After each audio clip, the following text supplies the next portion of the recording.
10 विशिष्ट उपलब्धियां हैं जिसके बारे में आपको संक्षेप में बताएंगे। 3 हमारी उपलब्धियां जिसमें घटना को अंजाम देने से पहले ही हमने अपराध कर्मियों को गिरफ्तार किया। 6 ऐसे मामले हैं जिसमें लूट और डकैती के कांडों का हमने उद्भेदन किया और गिरफ्तारी की, और 1 मामला है जिसमें हमने फरार और वांछित नक्सली की गिरफ्तारी की। कुल 10 इस पर विशिष्ट मामले हैं जो हाल के दिनों में हमने किया। इसका ब्यौरा मैं संक्षेप में बताऊंगा, शेष को मैं प्रेस नोट के माध्यम से आप सबको उपलब्ध करा दूंगा। 14 नवंबर को सारण जिला के एकमा थाना के अंतर्गत डकैती की योजना बनाते हुए अपराध कर्मियों में 5 अपराध कर्मियों को गिरफ्तार किया गया। इस पूरे गैंग के विरुद्ध में 8 कांड दर्ज हैं। इनके पास में हमने हथियार, कारतूस, मोबाइल, चाकू, मोटरसाइकिल इत्यादि बरामद किया। इस प्रकार से सारण जिले में उपलब्धि हुई। दूसरी उपलब्धि हुई 14 नवंबर को ही बेगूसराय जिले में, जहां चौराही थाना के अंतर्गत आपराधिक घटना को अंजाम देने के उद्देश्य से और फाइनेंस कर्मी से लूट की योजना बनाते हुए 2 अपराध कर्मियों को गिरफ्तार किया। इनके पास से अवैध हथियार बरामद किया। तीसरी मुख्य उपलब्धि हुई सुपौल जिला के जदिया थाना से, जिसमें वाहन चेकिंग के क्रम में जा रहे अपराध कर्मियों में 3 को गिरफ्तार किया गया। इनके पास से भी अवैध आग्नेयास्त्र, चाकू, मोटरसाइकिल इत्यादि बरामद किए। ये 3 उपलब्धियां थी जो अपराध होने के पहले अपराध कर्मियों की गिरफ्तारी है। अब मैं 6 वैसे मामले बताऊंगा जिसमें डकैती के कांडों का उद्भेदन हुआ है। अररिया के अररिया थाने में 27 अक्टूबर से 13 नवंबर के बीच 5 लूट की घटनाएं हुई एनएच पर। 5 लूट की घटनाओं के उद्भेदन के लिए पुलिस ने एक टीम बनाई और एक विशेष टीम का गठन करते हुए इस पूरे गिरोह को जो लगातार हाईवे पर लूट करते थे उनको हमने गिरफ्तार किया।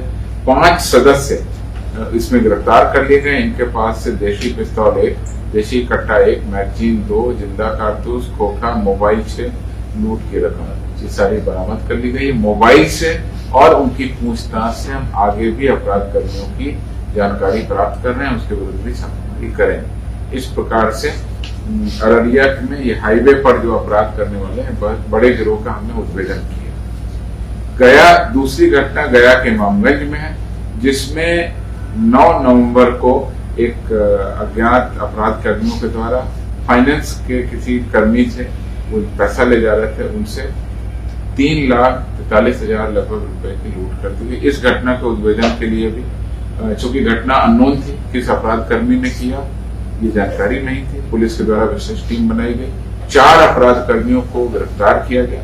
इसमें लूटी गई राशि, मोटरसाइकिल, लूटी गई मोबाइल और घटना कारित करने में जो मोबाइल का प्रयोग किया गया उन सबको हमने बरामद कर लिया। तीसरी मुख्य उपलब्धि हुई कैमूर के भभुआ जिले से, जिसमें एक अपराध 32 साल का था, कमलेश पांडे उर्फ सोनू। इसको 3 घंटे के अंदर हमने बरामद किया। घटना इस प्रकार से थी कि अखिलासपुर गांव से 14 नवंबर को अपहरण की घटना प्रतिवेदित हुई। अपराध की बरामदगी हेतु विशेष टीम का गठन किया गया और इनको चेनारी बाजार जो वहां से कुछ दूरी पर है वहां से बरामद किया गया और अपहरणकर्ता 2 व्यक्तियों को गिरफ्तार किया गया। उनमें से एक अपराध कर्मी का पूर्व से आपराधिक इतिहास भी रहा।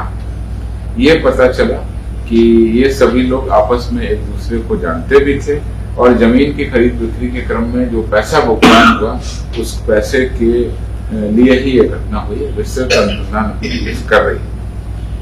चौथी मुख्य उपलब्धि में गोपालगंज के नगर थाना में बैंक से रुपया निकालने वाले लोगों के साथ लूटपाट करने वाले कोढ़ा गैंग का हमने उद्भेदन किया है और ये घटना 4 जनवरी को हुई थी, लेकिन लगातार पुलिस के फॉलोअप से अब इसका उद्भेदन कर लिया गया। कोढ़ा गैंग के 4 सदस्यों को हमने गिरफ्तार किया। उनके पास से 8 मोबाइल और नगद राशि बरामद हुई है, जिसका हम लोग विश्लेषण कर रहे हैं। 5वीं मुख्य उपलब्धि में बेतिया के मुफस्सिल थाना अंतर्गत फाइनेंस लिमिटेड कंपनी, नम्र फाइनेंस लिमिटेड, उसका नाम है नम्र फाइनेंस लिमिटेड कंपनी के फील्ड ऑफिसर से भय दिखाकर लूटपाट की गई थी। उसमें 3 अपराध कर्मियों को गिरफ्तार कर इस मामले का उद्भेदन किया गया। 6वीं मुख्य उपलब्धि में दरभंगा के मनिगाछी थाना अंतर्गत स्टेट बैंक में रुपए जमा कराने जाने के क्रम में 4 अपराध कर्मियों द्वारा लगभग 11 लाख रुपए, 2 मोबाइल और कागजात को लूटा गया था। इसमें 5 अपराध कर्मियों को हमने गिरफ्तार कर लिया गया और अभी तक 11 लाख रुपए में से 6,28,000 रुपए की बरामदगी भी कर ली है। घटना में प्रयोग किए गए 5 मोबाइल फोन और 2 मोटरसाइकिल को भी हमने जब्त कर लिया। शेष राशि की बरामदगी और अन्य महत्वपूर्ण जानकारी के लिए पुलिस अभी घटना के उद्भेदन में आगे लगी हुई 6,28,000 रुपए की बरामदगी। ये थी मुख्य जो हमारी घटनाएं हुई, जिसमें से 6 का हमने उद्भेदन किया।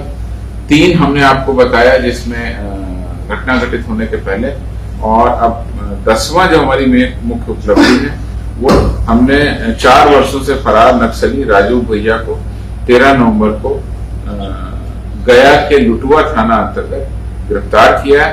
यह लुटुआ थाना में वर्ष 1919 के नक्सल संबंधी कांड में फरार था। अब पुलिस के द्वारा उसकी गिरफ्तारी की। इस प्रकार से ये सारे उपलब्धियों का संक्षिप्त ब्यौरा हमने आपको